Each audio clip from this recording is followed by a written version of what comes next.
ప్రేమలను తండ్రి నీకు వందనాలు ప్రభు.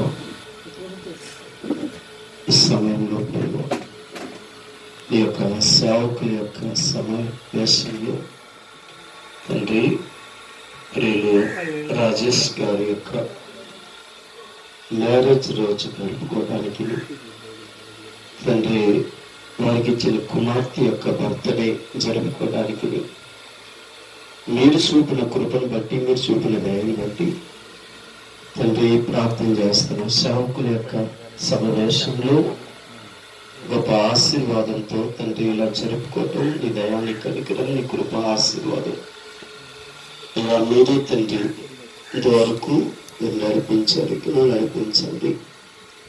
తండ్రి. ఎన్ని సంవత్సరాలు మీరు ఎక్కడి కింద భద్రపరిచారు తండ్రి. మరో సంవత్సరంలోకి అడుగు పెడుతూ ఉండగా ఈ దయా కిరీటం వారికి ధరింపజేసి మీ అడుగు చాడల్లో నడిపించండి. సంవత్సరం అంతా మీ కాపుదల, మీ రక్షణ, సంవత్సరం అంతా మీ ఆశీర్వాదం తండ్రి. బిడ్డలకు దయచేసి మాకులో దయచేసి కాపాడి నడిపించండి. జరిగే కార్యక్రమం అంతా నీ మహిమలో జరిగించి దీవించి ఆశీర్వదించమని సర్వోన్నతుడు రక్షకుడు యేసు నామంలో ప్రార్థన చేసి వేడుకుని తండ్రి నామపరమ తండ్రి.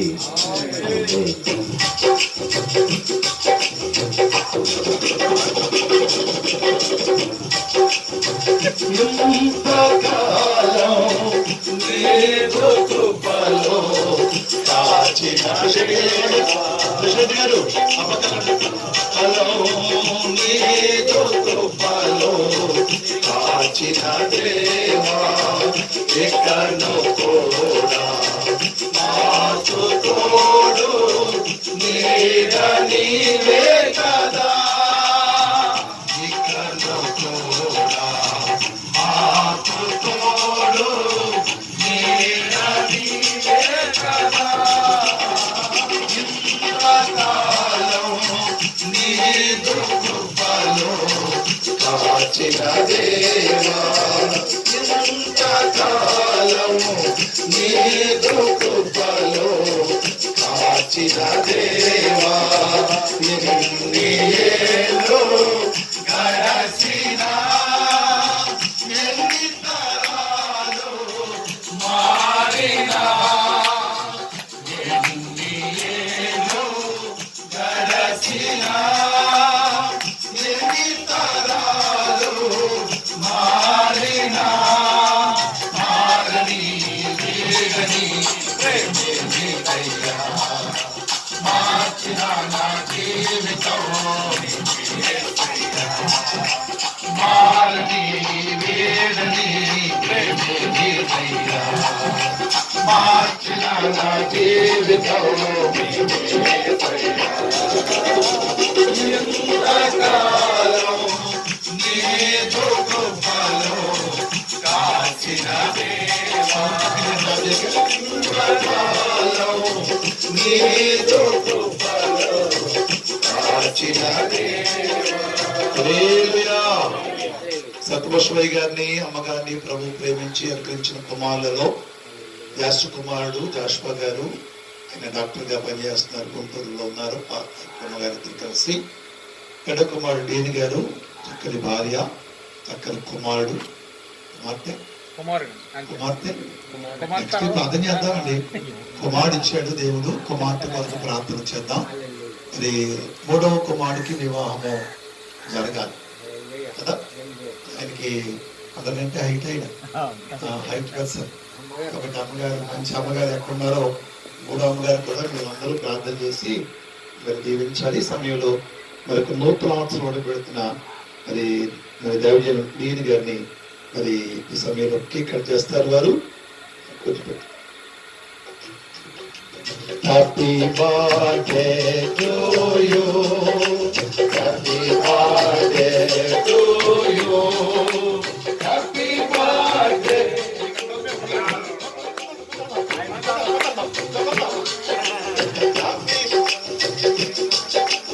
Happy birthday to you. Happy birthday to you. Happy birthday to you. Happy birthday. your dear King. Happy birthday to you. Happy birthday to you.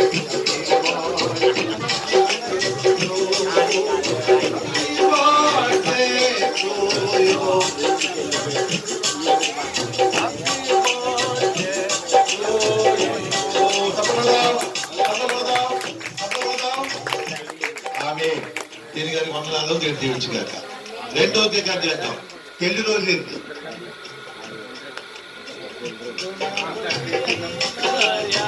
కళ్యాణం కమనీయం ఈ సమయం అతి మధురం. అగరాటలు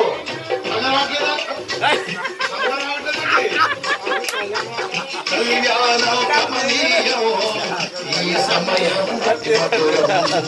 కళ్యాణం కమనీయం ఈ సమయం అతి మధురం. దేవారావయ్యా దేవారావయ్యా వెనలీవయ్యా. కళ్యాణం ఈ సమయం అతి మధురం.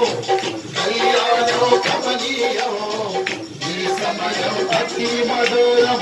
ఆమె తండ్రి యొక్కయు కజేడి దగ్గర మీరు తండ్రి యొక్కయు కుమారుని యొక్కయు పరిశుద్ధాత్మ నామమున ఆమె ఆర్కెస్ట్రా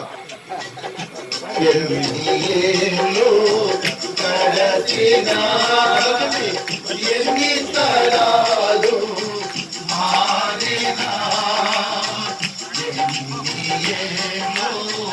గడచినా ఎన్ని తరాలు మారినా మారని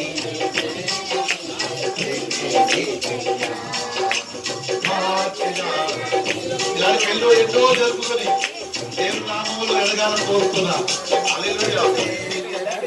పెళ్లి రోజులు ఇలాంటి పెళ్ళిళ్ళు మరి పెళ్లి కదా చేసుకోవాలా. ఇలాంటి పెళ్లి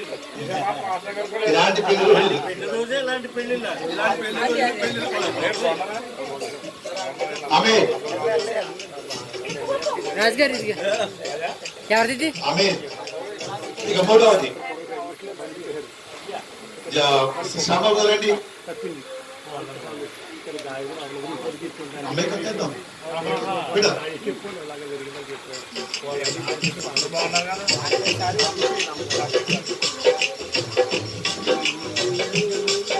ఏమైనా చేయగలవు ఎవరో కదమతో మార్చగలవు. నీ నామముకే మహిమంతా తెచ్చుకుందువు. ఏమైనా చేయగలవు కదమతో మార్చగలవు. నీ నామముకే యేసయ్యా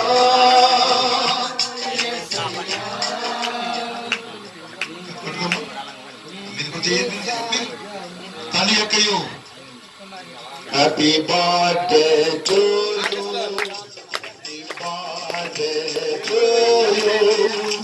happy birthday to you dear Keerthana. Happy birthday to you. Happy birthday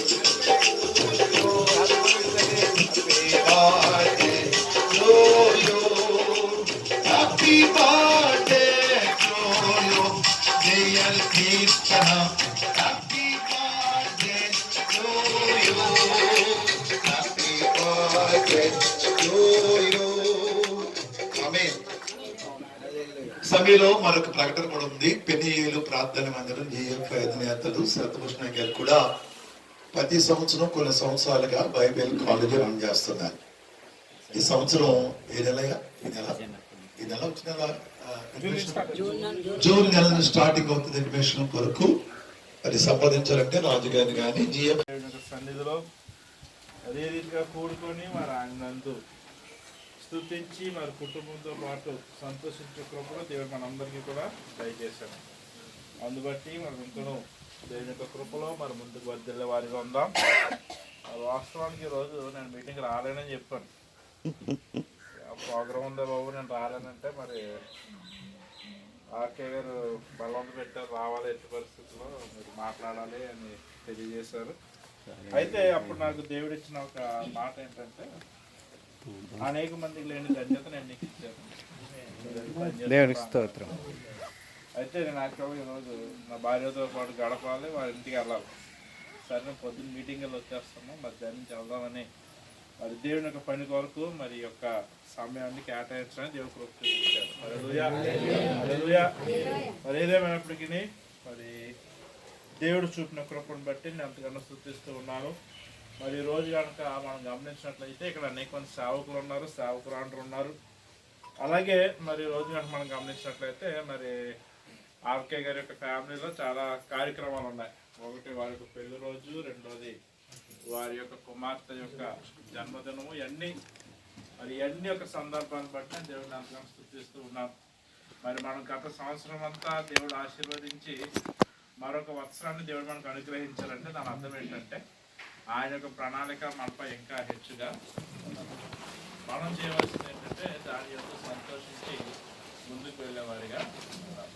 అయితే మరి ఈరోజు కుటుంబాన్ని ఉద్దేశించి మరి సేవకులను ఉద్దేశించి కొన్ని మాటలు చెప్పడానికి నేను ఇష్టపడుతూ ఉన్నాను. మనందరూ కూడా పరిస్థితి గ్రంథాన్ని తెరిచి చూసినట్లయితే ఒక మాటను మీ యొక్క జ్ఞాపకాన్ని తెచ్చి మనం ముందుకు వెళ్తాను. ఆది కాండము 12వ అధ్యాయము, మొదటి 3 వచనాలు చదువుతున్నాను. యెహోవా నీవు లేచి నీ దేశం నుండి, నీ బంధువుల యొద్ద నుండి, నీ తండ్రి ఇంట నుండి బయలుదేరి నేను నీకు చూపించు దేశమునకు వెళ్ళుము. నిన్ను గొప్ప జనాంగముగా చేసి నిన్ను ఆశీర్వదించి నీ నామమును గొప్ప చేయుదును. నీవు ఆశీర్వాదముగా ముందుకు. నిన్ను ఆశీర్వదించు వారిని ఆశీర్వదించెదను, నిన్ను దూషించు వారిని శపించెదను. భూమి యొక్క సమస్త వంశములు నీ యందు ఆశీర్వదించబడుననియు అబ్రహాముతో అనగా. ఇక్కడ ఈ 3 వచనాల్లో మనకి ఒక మాట తరచుగా కనిపిస్తూ ఉంటుంది. ఏంటంటే అది ఆశీర్వదించబడతాం. అయితే దేవుని యొక్క సేవకులుగా ఉన్న మనము, దేవుని ఎరిగిన విశ్వాసులుగా ఉన్న మనము ఎవరైనా కూడా ఒకటి ఏంటంటే మనం ఆశీర్వదింపబడాలి అంటే ఇక్కడ ఒక మాట మనకు అందిస్తున్నాం. ఏంటంటే అబ్రహాముతో నువ్వు ఆశీర్వదింపబడతావు. ఎప్పుడు అక్కడి నుంచి నువ్వు వెళ్ళాలి, వెళ్ళి నేను చెప్పినట్టు నడుచుకోవాలి. నువ్వు ఎప్పుడైతే ఆ రీతిగా నడుచుకుంటావో అక్కడ నువ్వు ఆశీర్వదింపబడతావు. అయితే ఈ మాటలు దేనికి సాదృశ్యంగా ఉన్నాయంటే ఆయన చెప్పిన మాటల యందు ఎప్పుడైతే మనం విశ్వసించి నడుచుకుంటామో అక్కడ దేవుని యొక్క ఆశీర్వాదము వస్తుంది. ఒకటి ఏంటంటే సేవకులుగా ఉన్న మనము, లేదంటే కుటుంబ యజమానిగా ఉన్న మరి రాధాకృష్ణ గారు కూడా వారి యొక్క పరిస్థితులు కనుక మనం ఆలోచించినట్లయితే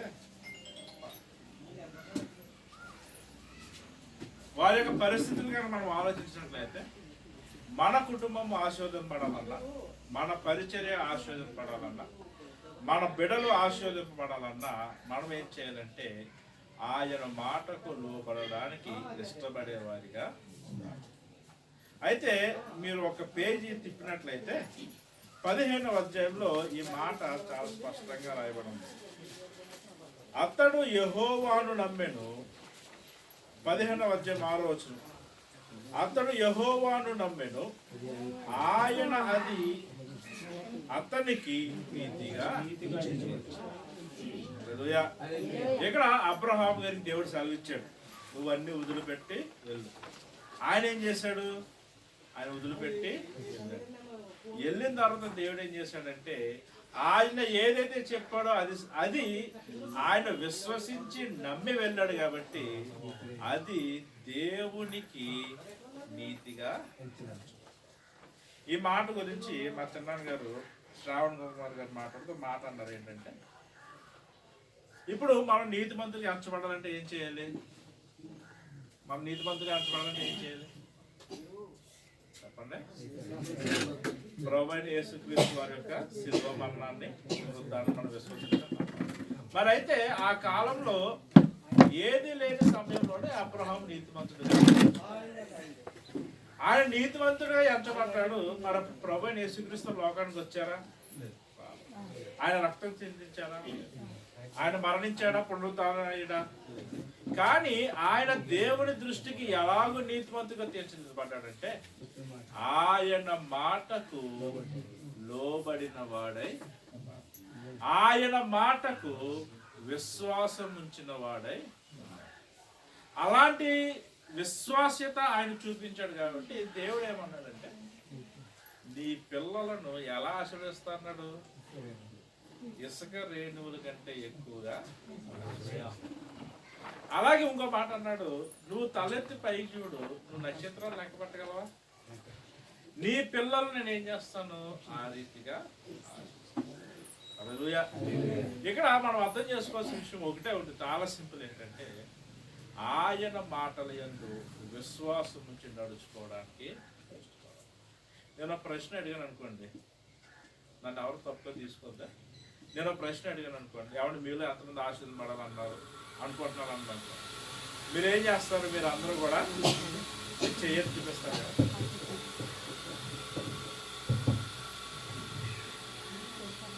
అదే నేను మాట మాట్లాడుతుంటే ఏంటంటే, మీలో ఎంతమందికి సొంత ఇల్లు, సొంత చర్చ్ కావాలంటే ఎంతమంది చేయిస్తారు? అయితే దాని కొరకు మీరు పని చేయాలంటే ఎంతమంది చేయిస్తారు?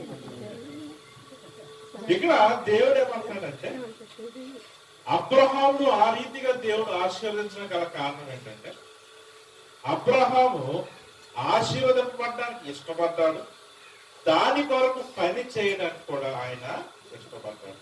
మనం చదివినట్లయితే ఒకటి ఉంటుంది, ఆయన అప్పుడు వరకు ఆయన ఆ పట్టణాన్ని విడిచిపెట్టినప్పుడు ఆయన 75 సంవత్సరాలు ఉంటుంది. 75 సంవత్సరాలు ఆయన ఎక్కడైతే జీవిస్తూ ఉన్నాడో, 75 సంవత్సరాలు ఆయన ఎక్కడైతే తిరుగుతూ పని చేసుకుంటూ ఉన్నాడో, దేవుడి యొక్క మాట చొప్పున అవన్నీ విడిచిపెట్టి ఆయన మాటకు లోబడి ఆయన వచ్చిన వాడే. హల్లెలూయా, హల్లెలూయా. మనం ఇంకా ఇంకో మాట కనుక జాగ్రత్తగా గమనించినట్లయితే, ఒకవేళ అబ్రహాం గారు కనుక దేవుడి యొక్క మాటకు లోబడకుండా అక్కడ ఉండిపోయాడు అనుకోండి, అటువంటి ఆశీర్వాదము, అటువంటి నిబంధన దేవుడితో జరిగేదా? అయితే ఇక్కడ ఉన్న సేవకులుగా లేకపోతే విశ్వాసులుగా మన అందరికి నేను చెప్పే మాట ఏంటంటే, మన జీవితము ఆశీర్వదింపబడాలన్నా, మన జీవితము దేవుడిలో ముందుకు సాగాలన్నా, మనము దేవుని కొరకు బలమైన సాక్షిగా నిలబడాలన్నా మనం ఏం చేయాలంటే, మనము దేవుడి మాటకు విధేయత చూపించే వారమై ఉండాలి. ఇంకో మాట చెప్తాను ఏంటంటే, మనము మన యొక్క కంఫర్ట్ జోన్ నుంచి బయటికి రావాలి. పరిచర్య చేసే వాళ్ళు ఎవరైనా కూడా ఏంటంటే వారి కంఫర్ట్ జోన్ నుంచి బయటికి రావాలి. సేవకుడు అంటే కేవలం ఆదివారం నుంచి వాకింగ్ చెప్పడం కాదు, దాని వరకు ప్రార్థన చేయాలి, పునాదులు ప్రార్థన మీద కట్టుకోవాలి, విశ్వాసం దర్శించాలి, వారి ప్రార్థనలో బలపరచాలి. ఇవన్నీ కూడా సేవకునికి ఒక లక్షణముగా ఉన్నాయి. అయితే ఇక్కడ మనం అబ్రహాం గారి గురించి చదివాం. అయితే ఈయన గురించి మరికొన్ని విషయాలు నేను చెప్పి ముందుకు వెళ్తాం. రోమాపత్రిక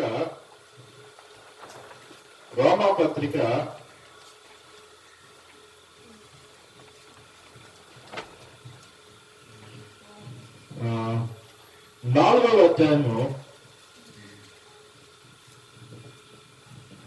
18వ వచనం నుంచి కొన్ని మాటలు చదువుదాం. నీ సంతానము ఎలాగో ఉండునని చెప్పిన దాన్ని బట్టి తన అనేక జనములకు తండ్రి ఎగునట్టు నిరీక్షణకు ఆధారము లేనప్పుడు అతడు నిరీక్షణ కలిగి నమ్మెను. మరియు అతడు విశ్వాసం నందు బలహీనుడు కాక రమారమి 100 ఏళ్ల వయసు గలవాడయుండి అప్పటికి తన శరీరము మృత్యులమైనట్టును చాలా గర్భమును మృత్యులమైనట్టును ఆలోచించను గాని అవిశ్వాసము వలన దేవుని వాగ్దానమును గురించి సందేహింపక దేవుని మహిమపరిచి ఆయన వాగ్దానము చేసిన దాన్ని నెరవేర్చుటకు సమర్థుడని రూఢిగా విశ్వసించి విశ్వాసము వలన బలము పొందును. హల్లెలూయా. ఇక్కడ అబ్రహాం గారిని అనేక జనులకు తండ్రిగా చేశారు, బాగానే ఉంది. ఆయన యొక్క విశ్వాసం ఆయన నీతిమంతుడిగా చేర్చింది, బాగానే ఉంది. అయితే ఆ విశ్వాసం ఎలాంటిది అని చెప్పి రోమపత్రికలో రాస్తూ ఉన్నాడు. ఏంటంటే, అయ్యా, అబ్రహాం గారు ఆశీర్వదింపబడటానికి, ఆయన నీతిమంతుడిగా ఎంచబడటానికి, ఆయన అనేక మందికి తండ్రిగా ఉండడం గల కారణం ఒకే ఒకటి ఏంటంటే, ఆయన శరీర బలాన్ని నమ్ముకోలేదు, కానీ దేవుని యందరి విశ్వాసము కలిగి బలమును పొందుకొని రూఢిగా ఆయన దాన్ని నమ్మాడు. హల్లెలూయా. నేను ప్రశ్న అడుగుతాను, ఇక్కడ ఉన్న సేవకుల్లో ఎంతమంది దేవుని యొక్క బలాన్ని రూఢిగా నమ్మడానికి ఇష్టపడుతూ ఉన్నారు? మన శరీర పరిస్థితి మనం తెలియజేస్తూ ఉండొచ్చు, అయ్యో నేను బలహీనుని. మన ఆత్మీయ విషయాలు మనం తెలియజేస్తూ ఉండొచ్చు, అయ్యో నువ్వు బలహీనుడు అని. ఆనాడు అబ్రహాము సుమారు 75-80 సంవత్సరాలు వచ్చినాయి. ఆయన శరీరము ఇంకా ఆల్మోస్ట్ మరణం దగ్గరికి వచ్చేసింది. శారా యొక్క గర్భము మరణించి ఉంది, ఆమె కూడా మరణం దగ్గరికి వచ్చేసింది.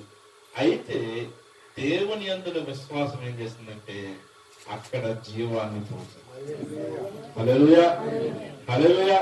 దేవుని యందు విశ్వాసం ఏం చేసిందంటే, నా దేవుడు నాకు ఈ వాగ్దానం చెప్పాడు, ఆయన యందు నేను విశ్వాసం ఉంచుతాను, ఆయన యందు నేను నమ్మకం ఉంచుతాను, నేను ఆ పని చేయడానికి దేవుడు నన్ను బలపరుస్తున్నాడని ఏం చేశాడంటే రూఢిగా ఆయన నమ్మిన వాడిగా. హల్లెలూయా. ప్రతి సేవకుడికి, ప్రతి ఒక్క విశ్వాసకి ఒక దర్శనం ఉంటుంది. అయ్యా, నా దర్శనం ఇది సేవలో, అయ్యా నా జీవితంలో దేవుడు నాకు ఇచ్చిన దర్శనం ఇది అని చెప్పి ప్రతి ఒక్కరికి ఉంటుంది. సేమ్ అలాంటి దర్శనాన్ని దేవుడు అబ్రహాము కూడా ప్రమాణం చేసి ఇచ్చాడు. మనకి కూడా దేవుడు ప్రభువైన యేసుక్రీస్తు వారికి శిలువ మరణం దగ్గర ఆయన ప్రమాణం చేసిస్తూ ఉన్నాడు. దానిని చేయడానికి దేవుడు మనలను బలపరిచే దేవుడై ఉన్నాడు. హల్లెలూయా, హల్లెలూయా. ఏమంటే దేవుడు బలపరుస్తాడన్నారు, బాగా ఉంది. దేవుడు దయచేస్తాడన్నారు, బాగా ఉంది. అయితే మేము ఏం చెయ్యాలండి అనే ప్రశ్న మీలో ఉండొచ్చు.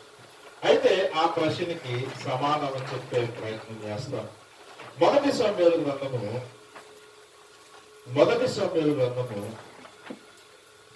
3వ అధ్యాయము.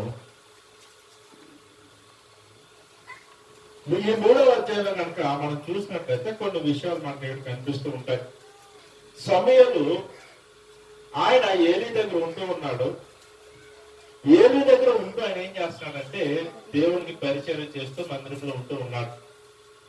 అయితే ఆయన పడుకుంటూ ఉన్నప్పుడు ఇక్కడ 3వ అధ్యాయంలో 1వ వచనంలో ఒక మాట రాయబడి ఉంటుంది.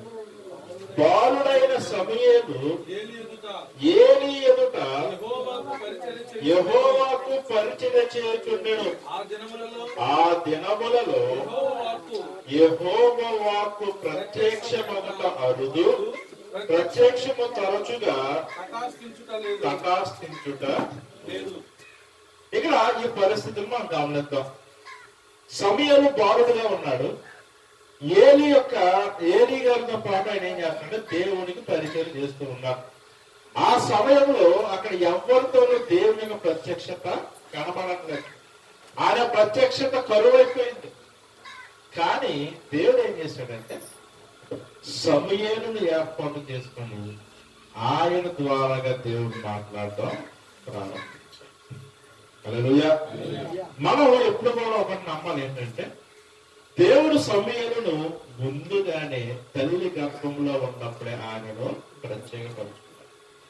ఎప్పుడైతే హన్న దేవుడి యొక్క మందిరంలో ఏడ్చిందో, కన్నీరు విడిచిందో, దేవుడు అప్పుడే సమూయేలును ఏం చేశాడంటే ఆయన పరిచర్య కొరకై ఆయన ప్రత్యేక చేయబడ్డాడు. అయితే ఇక్కడ మనం చూస్తూ ఉన్నాం, ఆయన వాక్కు ఎక్కడ కూడా కనపడట్లేదు, ఎవరికి కూడా వినపడట్లేదు. కానీ దేవుడు సమూయేలును ఏర్పాటు చేసుకున్నాడు కాబట్టి పరిస్థితులు ఎలాగున్నా కూడా దేవుడు సమూయేలుతో మాట్లాడటం ప్రారంభించాడు. హల్లెలూయా. హల్లెలూయా. నేను మాట చెప్పడానికి ఇష్టపడుతున్నాను ఏంటంటే, ఏమంటే నా పరిస్థితి ఏంటో నాకు తెలియట్లేదండి, నా పరిస్థితి అలా ఉండిపోయిందండి, నేను సేవ చేస్తున్నాను కానీ ఎదుగు పొదుగు లేదు, నాలో దేవుడు కార్యం నాకు కనపట్లేదు. ఇలా కనుక మనం ఉన్నట్లయితే దేవుని యొక్క వాక్యం సెలవిస్తుంది ఏంటంటే, ఆయన మనలను ఎందుకొరకై ఏర్పాటు చేసుకున్నాడనే దర్శనాన్ని కలిగి దాన్ని ఆధారం చేసుకొని కనుక మనం పరిచయం చేసినట్లయితే దేవుడు తప్పకుండా మన పరిచయం మనకి హల్లెలూయా హల్లెలూయా. వేరే వారికి ఆయన యొక్క దర్శనం అరుదుగా ఉండొచ్చు, వేరే వారికి ఆయనతో సహవాసం అరుదుగా ఉండొచ్చు, కానీ ఆయనను ఆడుకున్న వారికి మాత్రం ఆయన నేరుగా మాట్లాడే దేవుడే. హల్లెలూయా. అయితే ఇక్కడ మనం గమనిస్తూ ఉంటాం ఏంటంటే, సమూయేలు అని దేవుడు 2 సార్లు పిలుస్తారు, ఎవరో అనుకొని కొడుకుపోతారు. కానీ 3వసారి నీ దాసుడు ఆలకిస్తున్నాడు అని అనగానే దేవుడు సమూయేలుతో మాట్లాడటం ప్రారంభిస్తాడు. హల్లెలూయా. అంటే దేవుడు ఎవరి పట్ల అయితే ఒక ఉద్దేశం కలిగి ఉన్నాడో, దేవుడు ఎవరి పట్ల అయితే ఒక విజన్ కలిగి ఉన్నాడో వారిని నడిపించడానికి ఆయన ఇష్టపడేవాడుగా ఉన్నాడు, వారితో మాట్లాడి వారిని నడిపించడానికి ఇష్టపడేవాడుగా ఉన్నాడు. కానీ అక్కడ ఉన్న మనము ఆయనతో మాట్లాడడానికి ఇష్టపడేవాడిగా ఉన్నాడు. హల్లెలూయా హల్లెలూయా. సేవకుల యొక్క జీవితంలో వాస్తవానికి మనం పరిచయం చేస్తున్నాం, బాగా ఉంది, వాక్యం చెప్తున్నాం, బాగా ఉంది, విశ్వాసుల వరకు ప్రార్థన చేస్తున్నాం, బాగా ఉంది. కానీ మనలో లోపం ఏది కనిపిస్తూ ఉందంటే, దేవుడితో ప్రత్యేక సమయాన్ని మనకు లోపంగా ఇక్కడ కనిపిస్తుంది. హల్లెలూయా.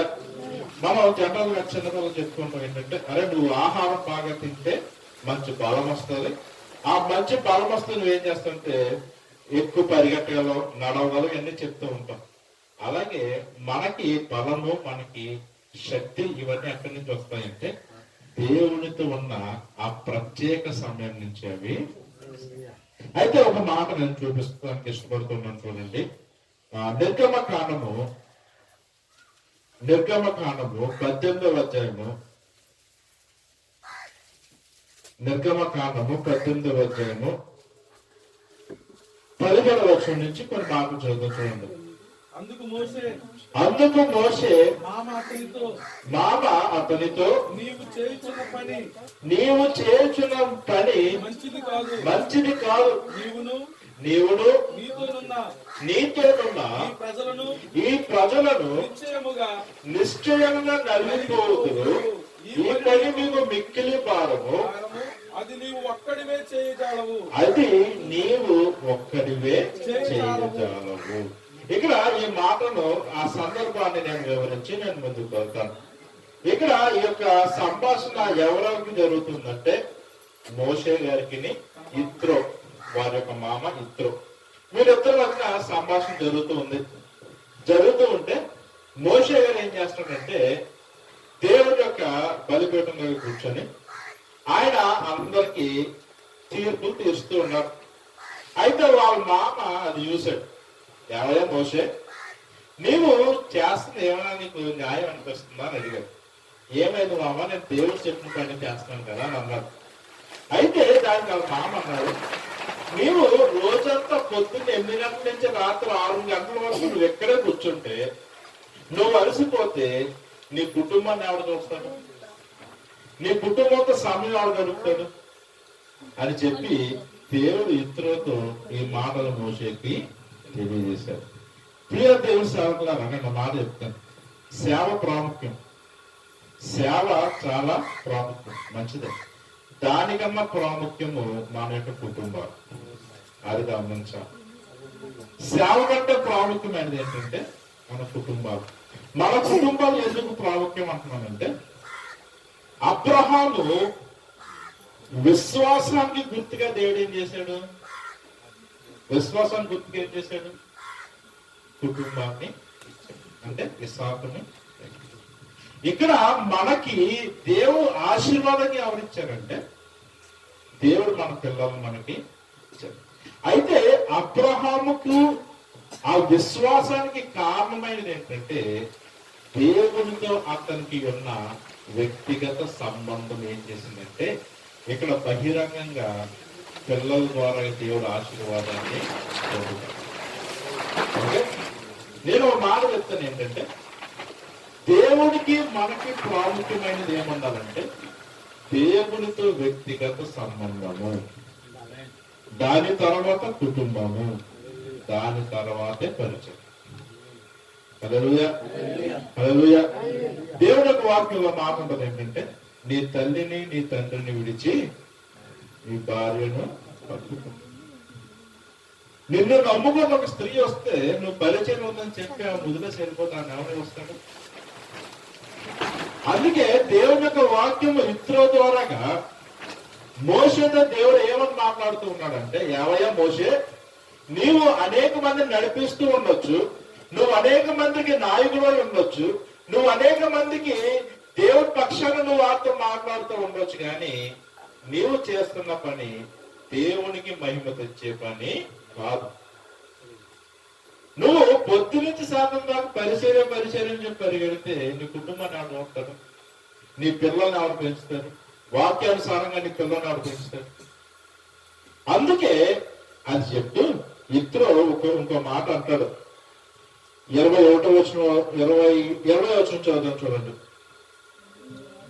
నీవు వారికి ఆయన కట్టడలను ధర్మశాస్త్ర విధులను బోధించి వారు నడవలసిన త్రోవను వారు చేయవలసిన కార్యములను వారికి తెలపవలను. మరియు నీవు ప్రజలందరిలో సామర్థ్యము, దైవభక్తి, సత్య శక్తి కలిగి లంచగొండలు గాని మనుషులను ఏర్పరచుకొని 1000 మందికి ఒకటిగాను, 100 మందికి ఒకటిగాను, 50 మందికి ఒకటిగాను, 10 మందికి ఒకటిగాను వారి మీద న్యాయాధిపతులను నియమింపవలెను.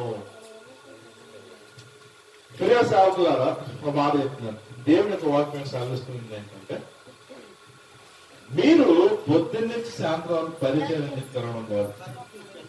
మీరు ఏం చెయ్యాలంటేనంట దేవుని యొక్క వాక్యం సాగిస్తుంది. ఆయన ధర్మశాస్త్ర నిధులన్నీ వారికి బోధించి ఆయన ఎందుకు భయభక్తులైన వారందరినీ ఏర్పాటు చేసుకొని వారి పైన న్యాయాధిపతులుగా నువ్వు వారిని. నేను మా జిఎఫ్ఎస్ సేవకుతో మాట చెప్తాను. ఏమంటే ఈ మీటింగ్ రాలేదు ఏంటంటే బర్త్డే మీటింగ్ ఉందండి, వేరే మీటింగ్ ఉందండి అని చెప్తారు. అప్పుడు మా నాన్నగారు ఒకటే మరి చెప్తారు, ఏమయ్యా 100 మందికి ఒక్కడే మార్చుకోవా, 100 మందికి ఒక్కడే మార్చుకోవా. నీకు ఒక సహకారం ఉండాలి. ఎవరొకరు ఏం చేయాలంటే నువ్వు లేని పక్షంలో వారు నడిపించే వారిగా. ఇప్పుడు మీ అందరికీ ఒక విషయం చెప్తాను ఏంటంటే విమానానికి ఎన్ని ఇంజిన్లు ఉంటాయి తెలుసా? విమానానికి 2 ఇంజిన్లు ఉంటాయి. ఎందుకు 2? ఒకటి పాడైపోయినా ఇంకోటి ఉంటుంది. 2 పాడైపోతే దేవుని స్తోత్రం, మనం ఏం చేయలేం. కనీసం మనం ఏం చేయాలంటే ఒక ఇంజిన్ లేకపోయినా వేరే ఇంజిన్ తో దేవునికి పరిచర్య. ఇప్పుడు మా తండ్రి గారు లేదు, ఆయన లేని పక్షంలో మేమేం చేస్తున్నాం? పరిచర్యను. అదే నేను కూడా లేననుకోండి పరిచయంలో ఏమవుతుంది? పరిచర్య అయిపోతుంది. అందుకే దేవుని సేవకులారా ఓ మాట చెప్తాను ఏంటంటే మీ పరిచర్య ఆశీర్వదించబడాలంటే, మీ పరిచర్య దీవించబడాలంటే మీతో పాటు ఒక సహకారి మీకు ఉండాలి. చాలా మంది చెప్పి మాట్లాడటం ఏంటంటే, ఏమంటే ఆయన ఎవరినో నేను చేరదీశాను, ఆయన నా పక్కన చర్చి కట్టేయడని అంటారు. నా సమాధానం ఏంటంటే, మా నాన్నగారు చెప్పిన సమాధానం, నీ దగ్గర వాక్యం వెలుగుంటే ఆ వెలుగుకి పురుగులు వస్తాయి. నీ దగ్గర వాక్యం ఉంటే నీ దగ్గరికి జనాలు. మీరు హోటల్కి వెళ్ళి భోజనం చేస్తున్నాడు, దాని అర్థం ఏంటి? ఇంట్లో సరిగ్గా ఉండట్లేదు. సో సేవకులు కూడా మనం ఏం చేయాలంటే దేవుడి పని చెయ్యాలి, కానీ కుటుంబం కంటే ఎక్కువ ఏదో తెలుసా? దేవుడికి మనకి ఉన్న వ్యక్తిగత సంబంధమే కుటుంబం కంటే అయితే దేవుని వాక్యం ద్వారాగా నేను ఇంకొక మాట చదివి నేను ముగించేస్తాను. మొదటి తిమోతికి రాసిన పత్రిక 6వ అధ్యాయం 17వ వచనం.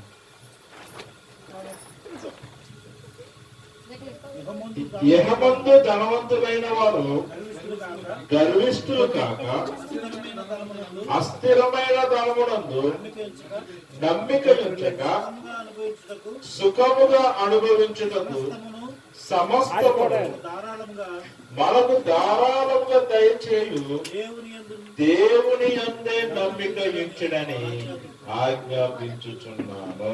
హల్లెలూయా.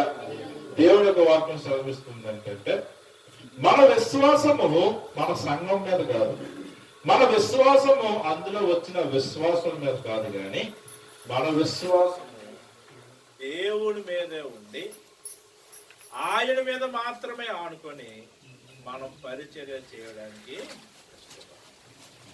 హల్లెలూయా, హల్లెలూయా. అయితే ఒక సేవకుడు ఆ రీతిగా పరిచర్య చేయాలంటే అతనికి ఎవరు సపోర్ట్ ఉండాలి తెలుసా? వెనకాల భార్య యొక్క సపోర్ట్ చాలా అవసరం.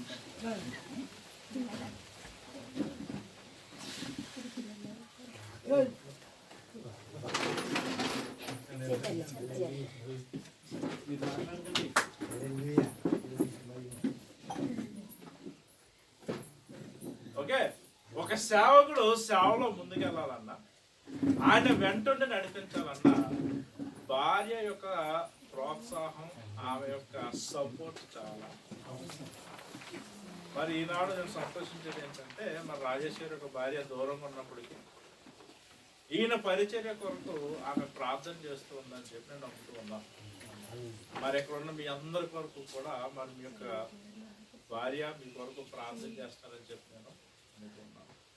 ఎందుకంటే నేను ప్రత్యక్షంగా చూస్తూ ఉన్నాను. నేను దేవుని యొక్క పరిచర్యలు ఉంటూ ఉన్నాను. నా కొడుకేమో ఆడికి ఇంకా 1 సంవత్సరమే. నా భార్య ఉద్యోగం చేసుకోదు, పక్క ఉద్యోగం చేసుకుంటూ ఆయన చూసుకుంటూ మళ్ళీ నాకు ఏం కావాలో చూసుకుంటూ ఈ రీతిగా నేను బయటకు వచ్చి పరిచయం చేయగలుగుతానంటే అది కేవలం దేవుని యొక్క. సో నేను ఒక మాట చెప్పడానికి ఇష్టపడుతున్నాను ఏంటంటే, తిమోతి పత్రికలో రాసిన రీతిగా మన యొక్క విశ్వాసము, నమ్మకము, పూర్తి ఆధారము ఆయన పైన ఉండి, ఒక మాట అని రాశాడు, సంతోషించండి అని రాశాడు. ఏం చేయాలి? సంతోషించండి. అబ్రహాము శారా మృతమైన వారి యొక్క పరిస్థితులను సంతోషింపచేసింది దేవుని యందలి వారు ఉంచిన ఆ విశ్వాసపు శక్తి ఎంత బలమైనదంటేనంట, నిన్న మనం ఈస్టర్ ఆరాధన చేసుకున్నప్పుడు ఆయన పునరుద్ధాన బలం గురించి మనం మాట్లాడుకుంటాం. ఆయన శక్తికి ఎంత ఘనమైందో మనం చెప్పుకొని ఉంటాం. ఎండిన కర్రను చిగురింప చేయగల, మరణంలో ఉన్న లాజరును మళ్ళీ తిరిగి బ్రతికించగల, ఎండిన ఎముకను సైతము బ్రతికింపగల అదే శక్తి ఈ రోజు కూడా మనం నడిపిస్తుంది. దాని యందు మన విశ్వాసం ఉంచడానికి ఇష్టపడినట్లయితే మన యొక్క పరిచర్యలన్నీ కూడా ఇవన్నీ జరగక ముందే అబ్రహాము గారు దేవుని మీద విశ్వాసం ఉంచారు. దానికి ప్రతిఫలంగా బిడ్డలను మనము ఆయన యందు విశ్వాసం ఉంచుదాం. మృతమైన మన మరి మొత్తం అంతా కాంపౌండ్ దీని చేతిలో ఉంది కదా ఇవాళ. మరి వారు రావటం చాలా సంతోషం. అయిగా మనం సభ్యులు 120 కీర్తన సంఖ్యలో చదువుగా విన్నాం. పరిశుద్ధ గ్రంథం నుంచి కీర్తనలు 127 కీర్తన చదువు. యెహోవా ఇల్లు కట్టించిన ఎడల దాన్ని కట్టి వారి ప్రయాసము, యెహోవా పట్టణమును కాపాడని ఎడల దాని కావలి కాయి వారు వేడుకుని. మీరు ఏకిన లేచి చాలా రాత్రైన తర్వాత పండుకొడుచు కష్టార్జితమైన ఆహారం తినిచుట వ్యర్థమే. తన ప్రియులు నిద్రిస్తుండగా ఆయన వారికి ఇచ్చున్నాడు. కుమారులు యెహోవా అనుగ్రహించు స్వాస్థ్యము, గర్భఫలము ఆయన ఇచ్చు బహుమానమే. యవన కాలమందు పుట్టిన కుమారులు బలవంతుని చేతిలోని బాణములు వంటి వారు. వారితో తన అంబుల పద నింపుకుని వాడు ధన్యుడు. అట్టి వారు సిగ్గుపడక కుమ్మములో తమ విరోధులతో వారించరు. దేవుడి వాక్యం జీవించునుగాక. ఆమేన్. నారాయణ గారు 65 కీర్తన 11వ వచనం. 65వ కీర్తన 11వ వచనం. 65వ కీర్తన 11వ వచనం. త్వరగా అందరికి అదేదో 65:11 ఇదండి ఆయన చెప్పండి. 65:11 ఒక్క వచనమే. పరిశుద్ధ గ్రంథం నుండి కీర్తనల గ్రంథం 65:11 ప్రభు మాట 65:11 65:11 ఏం చెప్తారు మీరు? 65:11 ఒక్క వచనమే. ఓకే. సంవత్సరమును దయాకిరీటము సంవత్సరమును నీ దయాకిరీటము ధరింపచేసి ఉన్నావు. నీ జాడలు సారము వెదజల్లుచున్నవి. ఆమేన్. ఆమేన్. వెదజల్లుచున్నవి. దేవుడు ఈ 2 లేఖన భావ ఆశీర్వాదాలు రాజేష్ గారి సంపన్న కుటుంబానికి అనుగ్రహించును గాక. సమయంలో ఒక పెళ్లి పాట విందాం. ప్రీతమ్ముడు రాజేష్ మన రాజారావు గారు వచ్చి ఒక పెళ్లి పాట పాడిస్తారు. బాధ్యతలు ఏముండవు, ఏదో పాట పాడే ఏం కాదు. రండి. చెప్పండి.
గంటలకి గ్రాడ్యుయేషన్ ప్రోగ్రామ్ ఉంటుంది. మిమ్మల్ని అందరిని ఆహ్వానించడానికి నేను పశ్చిమ గోదావరి జిల్లా తణుకు నుంచి మీ దగ్గరికి వచ్చాను.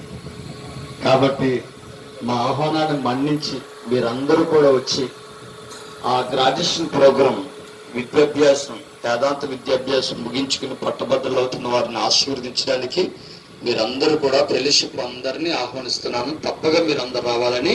ఈ నెల 15వ తారీఖు రేపు బుధవారం ఇవాళ బుధవారం మీద వచ్చే బుధవారం మనకి గ్రాడ్యుయేషన్ ప్రోగ్రామ్ ఉంది. అలాగే కమిటీ సభ్యుల్ని ముఖ్యంగా ప్రెసిడెంట్ గారు, సెక్రటరీ గారు, జాయింట్ సెక్రటరీ గారు, వైస్ ప్రెసిడెంట్ గారు, ట్రెజరర్ గారు, ఎగ్జిక్యూటివ్ మెంబర్స్ అందరినీ, అలాగే జనరల్ బాడీని అంతటి కూడా ఆహ్వానిస్తున్నాను. మర్చిపోకండి, ప్రార్థన చేయడం బాగా జరగాలని. నెక్స్ట్ బ్యాచ్ కూడా మళ్ళీ ఎప్పుడు స్టార్ట్ చేస్తున్నట్టు ఆ రోజు మీకు తెలియపరుస్తాము. కాబట్టి సమయం ఇచ్చిన దైవజనుల అభిషేక్తులు అధ్యక్షుల వారికి ప్రత్యేక వందనాలు తెలియజేస్తున్నాను. ఆ రీతిగానే ఈ రోజు ఇక్కడ హోస్ట్ ఉన్న భాస్కర్ గారికి కూడా ప్రత్యేక వందనాలు తెలియజేస్తున్నాను. దేవునికి స్తోత్రం కలుగును గాక. ఎందుకంటే నాన్నగారు లేరని చెప్పాను నేను. నాన్నగారిని కూడా పిలుస్తున్నారు రమ్మని. మరి నాన్నగారి ప్లేస్లో మీరు రావాలని మేము ప్రేమతో కోరుతున్నాం. 15వ తారీఖునండి, 15 అక్కడే భోజనం అక్కడే ఉంటాయి. లేకపోతే కాదండి, మీరు రావటం మాకు ఆశీర్వాదం. నాన్నగారి స్థానం మీకు ఇవ్వాలని సంతోషం గారు ఇలాగ లేటుకు వచ్చినా పర్లా. ఇంకా 11 గంటల 11:30 12 గంటలకు వచ్చినా లోపల ఆఖరిలో మీరు గాడి పాల్గొని వచ్చారు. నా సార్ నెంబర్ తీసుకుని చేతులు ఉన్నారు. దానికి వందనాలు. అయ్యగారు కూర్చుంటారు అంతే, ఎక్కడికి వదసారు ఆయన వందనాలు. దేవుడు మనం దీవించును గాక. అనిపించి మనం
యేసయ్యా